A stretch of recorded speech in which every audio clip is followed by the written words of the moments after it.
కన్న పెగుముడి ఓలే మన ఇరుముడి బంధమో కన్న కలలన్నీ నెరవేర్చే తండ్రి వైతివో రెప్పచాటు కన్నీళ్ళే కష్టాలను మోసెరో తప్పులెన్ని ఉన్నాయో మన్నించి చేరదీయరో ఓర్వలేదు కలికాలం నాయి పయనం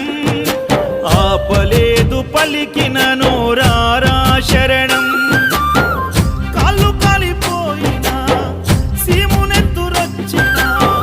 సల్ల సెమటలు వట్టి సొమ్మసిల్లినా కనిపిస్తే చాలు అంటూ ఆకలిని మరిచిపోతూ అయ్యప్ప నిన్ను చూడంతే కడుపు నిండదు ఎంత దూరమో